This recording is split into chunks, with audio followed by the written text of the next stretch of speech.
Chapter 2 begins with an introduction to the many characteristics that define retailers. From there, we will characterize the various types of food and general merchandise retailers. Once we understand the categories of retailers, we'll talk about the difference between service retailers and merchandise retailers. And then we'll finally wrap up the chapter with a discussion on retail firm ownership.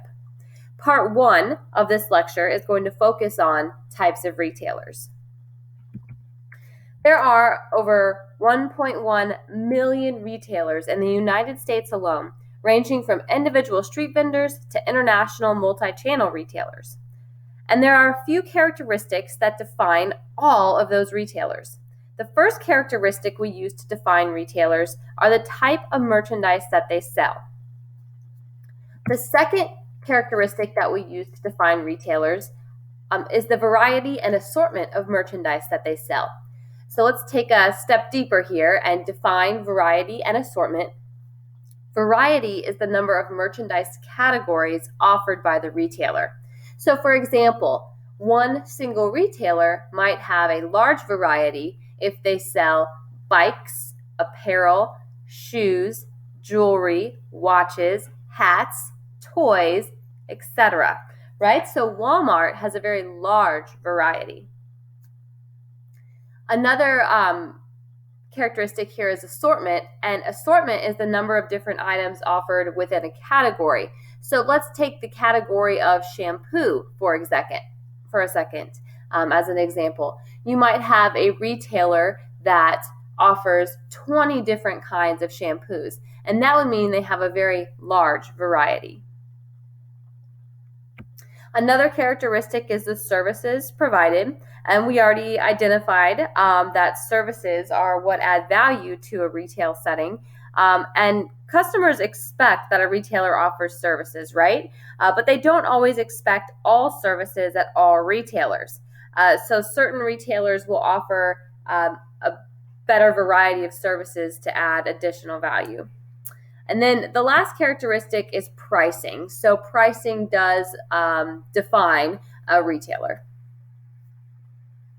So let's start by talking about food retailers, the different types of food retailers. 20 years ago, which is within our lifetime, consumers purchased their food primarily at conventional supermarkets. Today, supermarkets only account for about 60% of food sales. So people are starting to go away from the traditional supermarket and get their food elsewhere. So we'll talk about some of those other options here in a second. But the biggest type of food retailer is still a supermarket. And we have what we call conventional supermarkets, and then we have limited assortment supermarkets as well. A conventional supermarket is a large self-service food retailer that offers groceries, meat, produce, and non-food items as well. So maybe health and beauty or seasonal items are included in there as well. These conventional supermarkets carry over 30,000 different products or SKUs. So can you think of an example of a conventional supermarket? If you thought of something like Kroger, you would be correct in your definition of a conventional supermarket.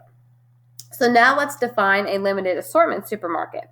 A limited assortment supermarket only stocks about 1,500 SKUs. Remember, a conventional supermarket carries over 30,000 SKUs. So very, very different, much, much smaller here.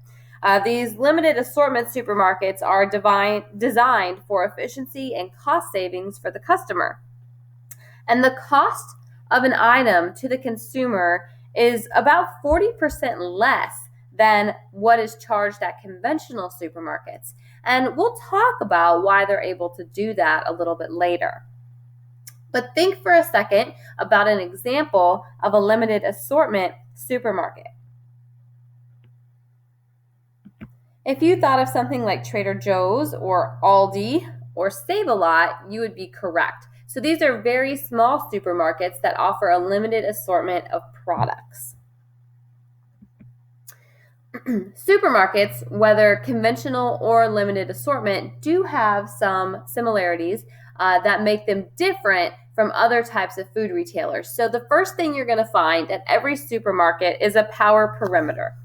Now, a power perimeter is the outside perimeter of the store. Think about the last time you walked into your Kroger. If you walk into a Kroger and you just take that outside loop, the power perimeter, you can essentially get everything you need for your grocery list, right? So if you walk into the Milledgeville Kroger, for example, you will first run into all of your produce, right? And then you've got your deli and your meats and your cheeses and yogurts and eggs, right? And milk, right? So all of that is on that power perimeter, right? So you could essentially make your grocery trip without going down the center aisles. Another thing is that supermarkets have private labels, and we'll define private labels later this semester, but a private label is a brand that is only sold at that location. So, for example, Kroger has the Kroger brand, right? Kroger also offers Private Selection brand as well.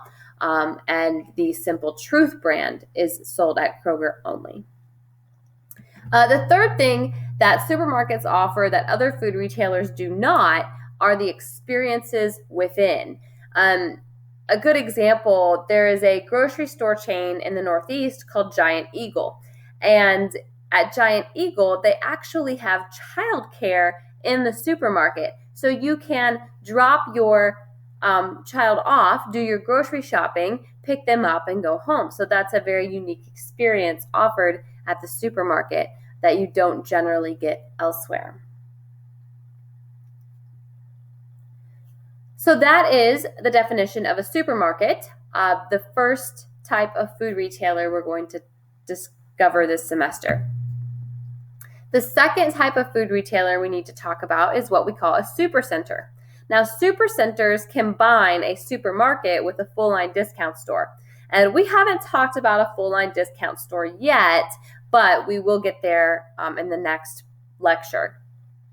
So supercenters are very large stores, and they do combine the supermarket with the full-line discount store. Supercenters are most commonly associated with Walmart, Target, Meijer, or a Super Kmart in some locations. And these stores have a couple points of differentiation that we need to identify.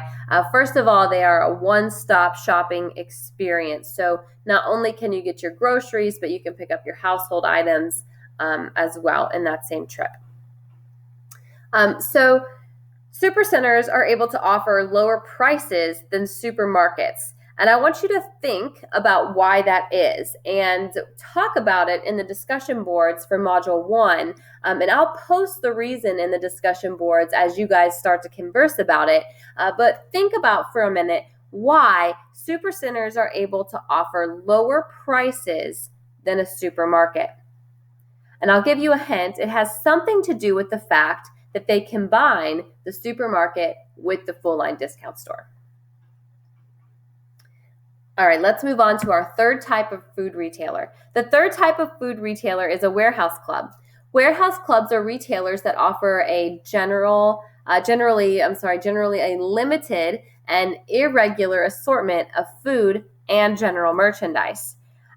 Warehouse clubs some examples are Costco, Sam's Club, and BJ's. So most of you have probably been into one before. These stores are very large, even larger than a supercenter, and they are normally located in very low rent areas. And that's a point of differentiation that they have when compared to a supercenter or a supermarket. The reason they locate in low rent areas is because they do offer much lower prices than both the supermarket and the supercenter. And they are able to lower their prices even below that of the supercenter because they pay less overhead, such as rent, and then they also offer less customer service. So think about the last time you were in a warehouse club versus a supermarket, and whether or not you had interactions with sales associates and what those were like.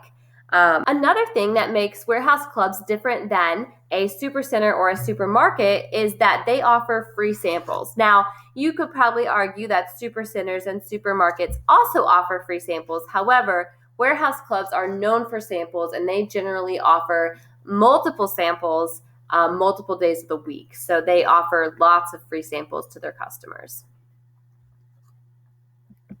The last point of differentiation is that they do get a large part of their revenue through membership fees. So this definitely sets a warehouse club apart from a supercenter or a supermarket, because that warehouse club does cost a yearly membership fee. Moving on to the fourth type of food retailer, a convenience store. A convenience store provides a very limited variety and limited assortment of products, but they do locate in very convenient locations. Convenience stores are very small. They have a much smaller footprint than any of the other food retailers we've talked about so far. And they're small because they do only offer very few product categories and products within those categories. Convenience stores are places like Quick Stop or Speedway, or little convenience stores attached to gas stations is where you generally see them. And they're convenient because they're generally located right off of a interstate exit. So some points of differentiation: they are very small.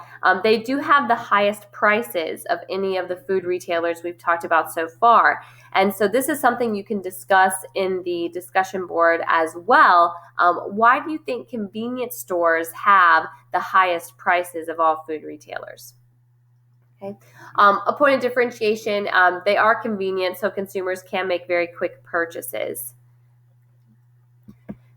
Finally, let's talk about online grocery services for a few minutes.